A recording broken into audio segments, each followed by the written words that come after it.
मेरे प्रिय छात्र छात्राओं, आशा करता हूं कि तुम सभी स्वस्थ एवं प्रसन्न होगे। आज के इस वीडियो में मैं तुम्हें साहित्य सागर के नेताजी का चश्मा नामक कहानी पढ़ाने जा रहा हूं, जिसके लेखक स्वयं प्रकाश जी हैं। कहानी पढ़ाने से पहले मैं लेखक का तुम्हें संक्षिप्त परिचय बताने जा रहा हूं।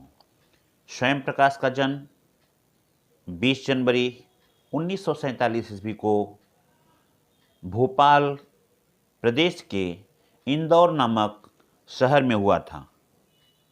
इनका बचपन गांव में बीता। गांव से पढ़ाई करने के बाद इस शहर में अपनी उच्च शिक्षा की पढ़ाई किए और कुछ समय के बाद साहित्य सृजन का कार्य करने लगे। इनकी बचपन का अधिकांश भाग तथा नौकरी का बड़ा हिस्सा राजस्थान शहर में बीता।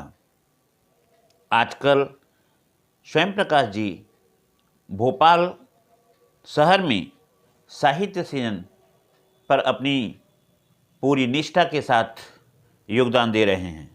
वसुधा पत्रिका से इनका योग हुआ और यह संपादन कार्य में जुड़ गए।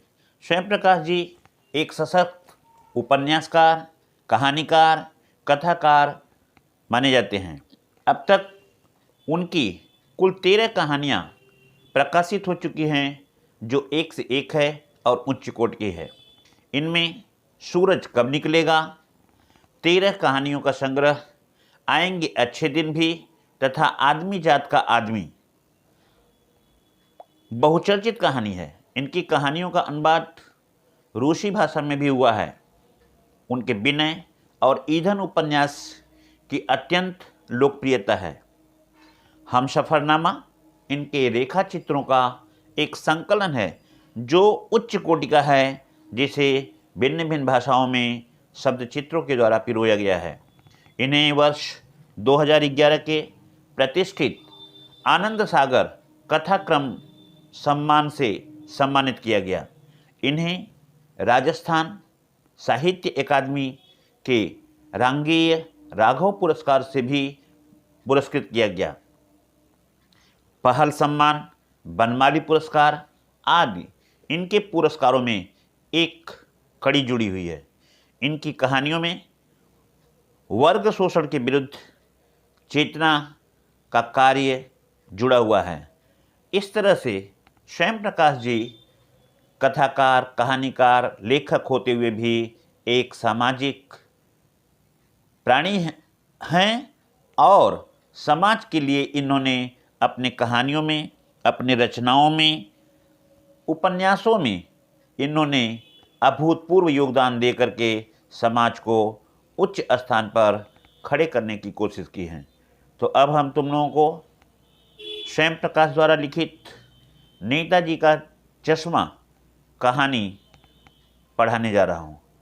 ध्यान से कहानी सुनो और समझना। नेताजी का चश्मा, सामने देखो, नेताजी का चश्मा। नेताजी का चश्मा शीर्षक कहानी के लेखक स्वयं प्रकाश जी हैं। हालदार साहब को हर 15वें दिन कंपनी के काम के सिलसिले में उस कस्बे से गुजरना पड़ता है। कस्बा बहुत बड़ा नहीं था जिसे पक्का मकान कहा जा सके, वैसे कुछ ही मकान जिसे बाजार कहा जा सके, वैसा एक ही बाजार था। कस्बे में एक लड़कों का स्कूल था, एक लड़कियों का स्कूल, एक सीमेंट का छोटा सा कारखाना, 2 ओपन एयर सिनेमा हॉल, 1-2 नगर पालिकाएँ। नगर पालिका तो था, कुछ न कुछ करते भी थे। कभी कभी कोई सड़क पक्की करवा दी, कभी कुछ पेशाब घर बनवा दिए, कभी कबूतरों की छतरी बनवा दी, तो कभी कभी सम्मेलन करवा दिया। इस तरह नगर पालिका के किसी उत्साही बोर्ड या प्रशासनिक अधिकारी ने एक बार शहर के मुख्य बाजार के मुख्य चौराहे पर नेताजी सुभाष चंद्र बोस की एक संगमरमर की प्रतिमा लगवा दी। यह कहानी उसी प्रतिमा के बारे में है, बल्कि उसके भी एक छोटे से हिस्से के बारे में कही गई है। तो कहानी आरंभ हो चुकी है। अब हम इसकी बात देखते हैं। सेकंड पैरा देखोगे कि पूरी बात तो अब पता नहीं, लेकिन लगता है कि देश के अच्छे मूर्तिकारों की जानकारी नहीं होने और अच्छी मूर्ति की लागत अनुमान और उपलब्ध बजट से कहीं बहुत ज़्यादा होने के कारण काफ़ी समय उहापोह और चिट्ठी पत्री में बर्बाद हुआ होगा। उहापोह का मतलब होता है जब हम किसी विषय में निश्चित रूप से नहीं समझते हैं, नहीं कर सकते हैं, हमारी स्थिति असमंजस की हो जाती है, तो हम उसे उहापोह बोलते हैं। हम तुम लोगों से एक बात पहले भी कर चुके थे और अभी कर रहे हैं कि किताब में पढ़ते समय या बताते समय तुम लोगों को जब हम लाइन या पंक्ति कहते हैं तो उसमें कुछ कठिन शब्द होते हैं। तो प्रायः तो हम तुम्हें कठिन शब्दों का अर्थ बता ही देते हैं या बताएंगे ही। यदि तुम लोगों को भी कुछ कठिन शब्दों का अर्थ नहीं आएगा तो तू हमसे पूछ सकते हो, और कठिन शब्दों का अर्थ आ जाने से तुम्हें भावार्थ या व्याख्या करने में या प्रश्न का उत्तर देने में तुम्हें सरलता मालूम होगी। इसलिए मैं कह रहा हूँ कि बेहिचक तुम अपनी कठिनाइयों को मुझसे कर सकते हो। अब मैं आगे बढ़ रहा हूँ, थोड़ा सा देखो। स्थानीय कलाकार को ही अवसर देने का निर्णय किया गया होगा और अंत में कस्बे के इकलौते हाई स्कूल के इकलौते ड्राइंग मास्टर, मान लीजिए मोतीलाल जी को ही यह काम सौंप दिया गया हो, जो महीने भर में मूर्ति बनाकर पटक देने का विश्वास दिला रहे थे। यहाँ कहने का मतलब है चुनाव नज़दीक आ रहा था, सरकार बदलने वाली थी। सरकार सोची होगी या सरकार जानते हो ऐसे ही सोचते हैं ऐसे समय में कि जो हमारा कार्य था लोगों के विश्वास जीतने का, और यदि अभी तक पूरा नहीं हुआ है तो कम बेसी हम उसे पूरा करके यह दिखा दें कि हमने अपना वादा पूरा किया और तुम लोगों का जो विश्वास था उसे हमने भर कोशिश की विश्वास को पूरा करने का। तो इस तरह से लोग प्रयास करते हैं कि उनके कार्य पूरा हो जाएं। यहाँ भी स्थिति वही है। अब चुनाव आने वाले हैं, उन्होंने सोचा होगा कि कम से कम नेताजी का मूर्ति या नेताजी का संगमरमर की मूर्ति एक बना करके हम शहर के मुख्य द्वार पर लगवा दें। जैसा कि कहा जा चुका है, मूर्ति संगमरमर की थी, टोपी की नोक से कोट के बटन तक। टोपी की नोक, इधर टोपी सर पे देखो ध्यान से, और यहाँ पे कोट नेताजी का है और कोट की बटन।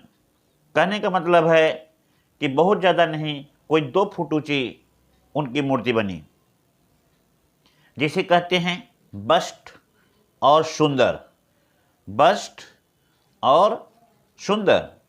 नेताजी सुंदर लग रहे थे, कुछ मासूम और कमसीन भी लग रहे थे, फौजी वर्दी में थे।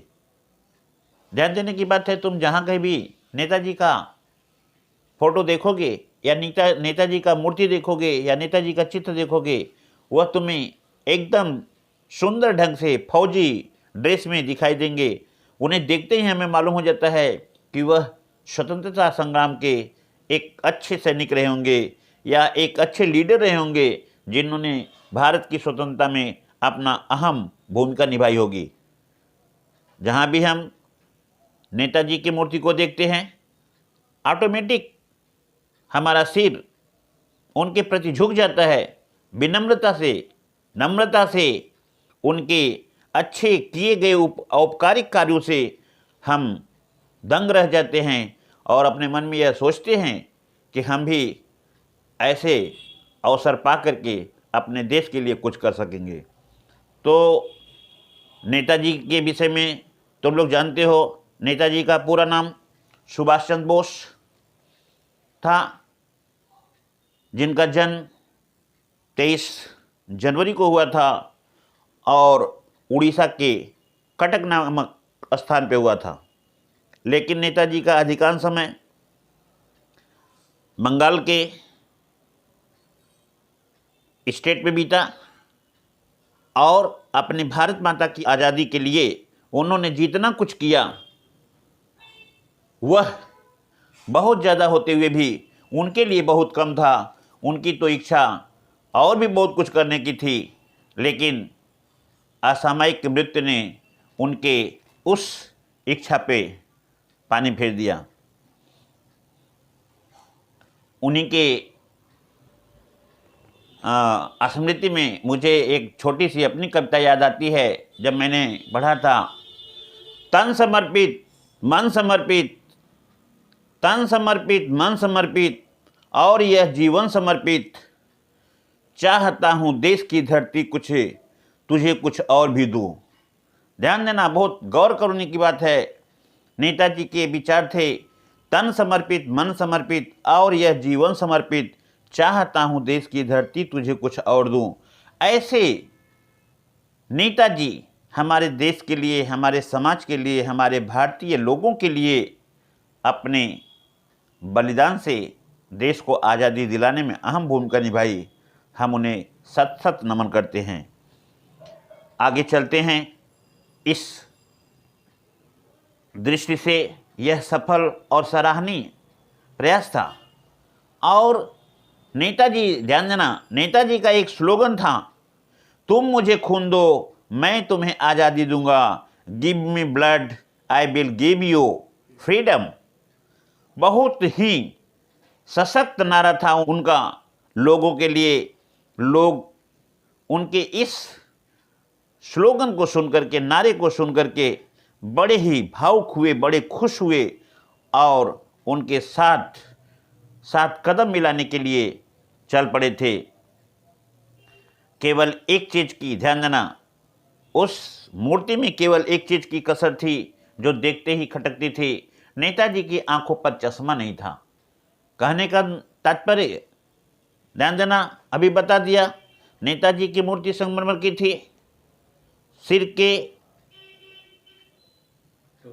टोपी के नोक से लेकर के कोट के बटन तक की उनकी जो मूर्ति बनी हुई थी अत्यंत प्रिय थी। सेनानी के वेश में, सेनानी की वर्दी में वे थे। बहुत ही सुसज्जित लग रहे थे, खिल रहे थे, कमसीन लग रहे थे। सब कुछ अच्छा लग रहा था। बस यदि कमी कोई थी तो उस मूर्ति में थी कि नेताजी की आंखों पर चश्मा नहीं था। यानी चश्मा तो था, लेकिन चश्मा संगमरमर का नहीं, एक सामान्य और सचमुच के चश्मे का चौड़ा काला फ्रेम मूर्ति को पहना दिया गया था। हवलदार साहब जब पहली बार इस कस्बे से गुजरे और चौराहे पर पान खाने रुके, तभी उन्होंने इसे लक्षित किया और उनके चेहरे पर एक कौतुक भरी मुस्कान फैल गई। वाह भाई वाह, आइडिया तो ठीक है, मूर्ति पत्थर की है लेकिन चश्मा रियल है। हवलदार साहब, ध्यान देना, हवलदार साहब जो कि अपने काम से उस रास्ते से बराबर चलते थे, वे नेताजी के मूर्ति को देखते हैं। नेताजी की मूर्ति को देख करके वह भी नतमस्तक होते हैं, सिर झुकाते हैं और ध्यान से देखते हैं तो नेताजी की वर्दी, नेताजी की मूर्ति उन्हें प्रिय लगती है। देखते देखते उनके मन में एक विचार आता है। देखते हैं कि सब कुछ ठीक होता है, लेकिन बस यदि कमी है तो नेताजी के मूर्ति में उनके चश्मे की कमी है।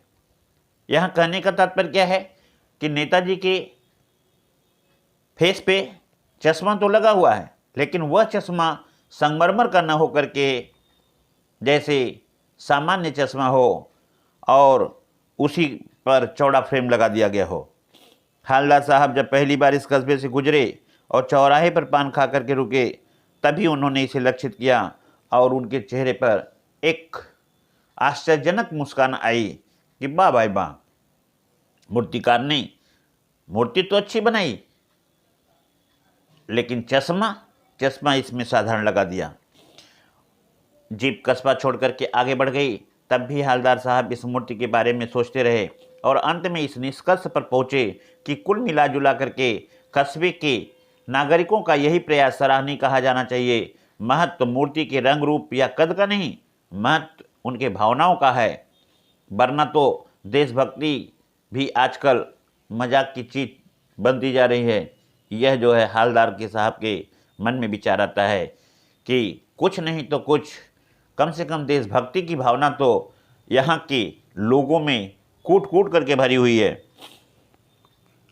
दूसरी बार जब हालदार साहब उधर से गुजरे तो उन्हें मूर्ति में कुछ अंतर दिखाई दिया। ध्यान देना, यहाँ मैंने पहले भी कह दिया था कि हालदार साहब उस रास्ते से बराबर अपने काम से ऑफिस जाते थे।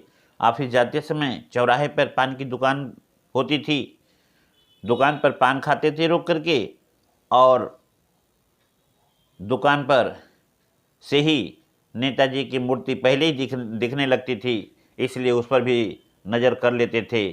तो आज देख रहे हैं कि दूसरी बार जब गुजरे हैं तो मूर्ति में कुछ अंतर दिखाई दिया। ध्यान से देखा कि चश्मा दूसरा है। पहले मोटे फ्रेम वाला चौकोर चश्मा था, अब तार के फ्रेम वाला गोल चश्मा है। हालदार साहब का कौतुक, कौतुक का मतलब होता है हैरानी, आश्चर्य और भी बढ़ गया। वाह भाई वाह, क्या आइडिया है। कल का चश्मा हट गया, आज एक नया चश्मा आ गया। मूर्ति कपड़े नहीं बदल सकती है, मूर्ति कपड़े नहीं बदल सकती है, लेकिन मूर्ति अपने चश्मे को बराबर बदलती रहती है। यह तो बड़ा ही आश्चर्य है। फिर निकले, वहाँ से घूम घाम करके अपने ऑफिस पहुँचे, और ऑफिस के बाद जब तीसरी बार फिर आए तो उन्होंने देखा तीसरी बार नेताजी के सिर पर उसी तरह से उनके चश्मा बदले हुए थे। हालदार साहब को आदत पड़ गई थी हर बार कस्बे से गुजरते समय चौराहे पे रुकना, पान का खाना और मूर्ति को ध्यान से देखना, मूर्ति के रूप को देख करके नतमस्तक होना स्वभाव बन गया था। और जब उन्होंने नतमस्तक होते हुए मूर्ति को ध्यान से अपने मन में बैठाया तो वह देखते हैं कि कौतूहल उनका दूरदमनीय, ध्यान देना, दूरदमनीय, दुह प्लस दमनीय स्वर संधि है यहाँ पे, दुह दमनीय, मानो जो मुश्किल से दबाया जा सके। कहने का मतलब जैसे जब तुम्हें हंसी आती है और उस हंसी को नहीं रोक सकते हो तो उसी को हम कहते हैं दूरदमनीय। हम जिस चीज़ को नहीं रोक सकते हैं, जिसका दमन नहीं कर सकते हैं, उसका नाम होता है दूरदमनीय। वह जो है दूरदमनीय हो उठे तो पान वालों से उन्होंने पूछ लिया, क्यों भाई पान वाले, क्या बात है, यह तुम्हारे नेताजी का चश्मा मैं जब भी आता हूँ इधर से गुजरता हूँ प्रत्येक हफ्ते में बदलता रहता है, इसकी क्या वजह है। पान वाले के खुद मुंह में पान ठूसा हुआ था। वह एक काला मोटा और खुश मिजाज आदमी था। हालदार साहब का प्रश्न सुन करके वह आंखों ही आंखों में हंसा। उसकी तोत थिरकी का मतलब जानते हो, पेट में जो उथल पुथल होती है, जो शांत थी, वह जो है आश्चर्यचकित होते हुए ऊपर नीचे होने लगी। वह भी सोचा कि क्या क्वेश्चन पूछ रहे हैं। हालदार साहब का प्रश्न सुन करके वह पीछे घूम करके दुकान के नीचे अपने पान का पिक थूका और लाल काली बत्ती सी दिखाकर कैप्टन चश्मा वाला करता है, यही करता है। जब उन्होंने पूछा कि ये क्या बात है, नेताजी की मूर्ति पे हमेशा चश्मा बदलती है, तो उन्होंने कहा कि यह कैप्टन चश्मे वाले का काम है। क्या करता है? हालदार साहब कुछ समझ नहीं पाए वह उसने क्या कहा। कैप्टन चश्मे वाला करता है, क्या करता है, इस बात को अच्छी तरह से उन्होंने नहीं समझ पाए। फिर वही बात उनके मन में गूंज रही है। तब उसने समझाते हुए कहा, साहब चश्मा चेंज कर देता है, चश्मा वाला चेंज करने का काम ही करता है, वह जब भी आता है चश्मा चेंज कर देता है। पान वाले ने उसे ठीक से समझाया। फिर हालदार साहब को जब नहीं समझ में आई तो फिर से पूछते हैं, क्या मतलब है, क्यों चेंज कर देता है बार बार चश्मा। हालदार साहब अब भी नहीं समझ पा रहे थे कि उसके कहने का तात्पर्य क्या है। अब पान वाले ने हालदार साहब को समझाते हुए कहा, कोई गिराक आ गया समझो, उसको चौड़े चौखट चाहिए, तो कैप्टन किधर से लाएगा, कैप्टन किधर से लाएगा, वह जा कर के नेताजी के चेहरे पे लगे हुए चौड़े चौखट वाले चश्मे को उतार करके लाता था और उस ग्राहक को, ग्राहक माने कस्टमर जो लेने वाला है, उसको वह दे देता था और फिर उसके बदले में वह ले जा कर के दूसरा चश्मा नेताजी के चेहरे पे लगा देता था। अब हालदार साहब को बात कुछ कुछ समझ में आई। एक चश्मे वाला है जिसका नाम है कैप्टन। अभी उनको समझ में आया कि कैप्टन जिसको बार बार वह कह रहा है, कैप्टन नाम है चश्मे वाले का, जो चश्मा बेचता है और चश्मे को बदलने का काम करता है। उसे नेताजी की बगैर चश्मे वाली मूर्ति बुरी लगती है, बल्कि आहत करती है। आहत माने, ध्यान देना, आहत माने चोट करती है, दिल में लगती है, मानो चश्मे के बगैर नेताजी को असुविधा हो रही हो। इसलिए वह अपनी छोटी सी दुकान में उपलब्ध गिने चुने फ्रेमों में से कोई भी चश्मा ले जाकर के नेताजी की मूर्ति पर फिट कर देता है। लेकिन जब कोई ग्राहक आता है और उसे वैसे ही फ्रेम की, कैसे फ्रेम की, जो नेताजी के चेहरे पर, नेताजी के मूर्ति पे लगी होती थी, और जब वो वही चश्मा मांगता था फ्रेम वाला, तो वह कैप्टन पुनः जाकर के उस मूर्ति से चश्मे को उतार लेता और उसे वह दे देता और उसके जाने के बाद नेताजी की मूर्ति पर एक दूसरा चश्मा फिट कर देता। लेकिन भाई ध्यान देना, अब कैप्टन वाले चश्मे वाले की मूर्ति पर लगा फ्रेम तो ठीक बता दिया, और पान वाले ने कहा कि ऐसा करते समय वह कैप्टन नेताजी से क्षमा भी मांगता और कहता कि आप मुझे क्षमा करिएगा, क्या करूं, मेरी मजबूरी है, मैं ग्राहक को दे देता हूं, और बाद में दूसरा फ्रेम ले जा करके नेताजी पे लगा करके उनको मानो उनसे प्रार्थना करता हो कि मेरे किए गए पर क्षमा करना। फिर हालदार साहब कहते हैं, लेकिन भाई एक बात अभी समझ में नहीं आया। हालदार साहब ने पान वाले से फिर से पूछा, नेताजी का जो ओरिजिनल चश्मा था वह कहाँ गया? पान वाला दूसरा पान मुंह में ठूसा। दोपहर का समय था। दुकान पर भीड़ भाड़ अधिक नहीं थी। वह फिर आंखों ही आंखों में हंसा, उसकी तोत थिरकी, कत्थे की डंडी फेंकी, पीछे मुड़कर के उसने नीचे पीक थूकी और मुस्कुराता हुआ बोला, मास्टर बनाना भूल गया। यहाँ कहने का तात्पर्य कि जिस गांव के मास्टर ने नेताजी की मूर्ति बनाई, वह नेताजी के मूर्ति पर चश्मा बनाना भूल गया, और कैप्टन जो कि स्वयं चश्मा बेचता था, वह जब देखता था कि नेताजी की मूर्ति पे चश्मा नहीं थी, तो उसने अपमान समझा नेताजी का और अपने ही उस छोटी सी दुकान से एक अच्छे फ्रेम वाला चश्मा ले जाकर के नेताजी की मूर्ति पे बैठा दिया। पान वाले के लिए एक मज़ेदार बात थी, लेकिन हालदार साहब के लिए चकित और द्रवित करने वाली बात थी। यानी वह ठीक सोच रहे थे कि मूर्ति के नीचे लिखा मूर्तिकार मास्टर मोतीलाल वाकई कस्बे का ही अध्यापक था। कस्बे का मैंने गांव का ही अध्यापक था। बेचारे ने महीने भर में मूर्ति बनाकर पटक देने की बात सोची होगी, या जिसने उससे मूर्ति बनवाने की बात कही होगी उसको वह टाइम दिया होगा, समय दिया होगा कि हम 1 महीने में मूर्ति बनाकर तैयार कर देंगे।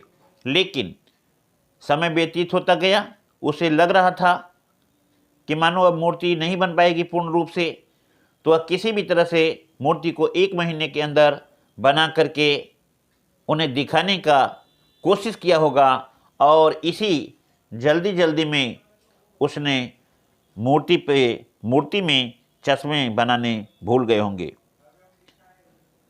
बना भी ली होगी, लेकिन पत्थर में पारदर्शी चश्मा कैसे बनाया जाए, कांच वाला, यह भी तय नहीं कर पाया होगा, या कोशिश की होगी और असफल रहा होगा, या बनाते बनाते कुछ ही बारीकी के चक्कर में चश्मा टूट गया होगा, या पत्थर का चश्मा अलग से बना करके फिट किया होगा और वह निकल गया होगा। इस तरह से नेताजी की मूर्ति पर चश्मे का अभाव था, जिसे वह कैप्टन चश्मा वाला पूरा कर देता था। तो आज की कहानी मैं तुम लोगों को नेताजी का यहीं पे रोकता हूँ। दूसरी कहानी पुनः होगी अगले दिन। यह कहानी का पहला भाग था। इस तरह से अब मैं कहानी को विराम देते हुए तुम लोगों को धन्यवाद देता हूँ।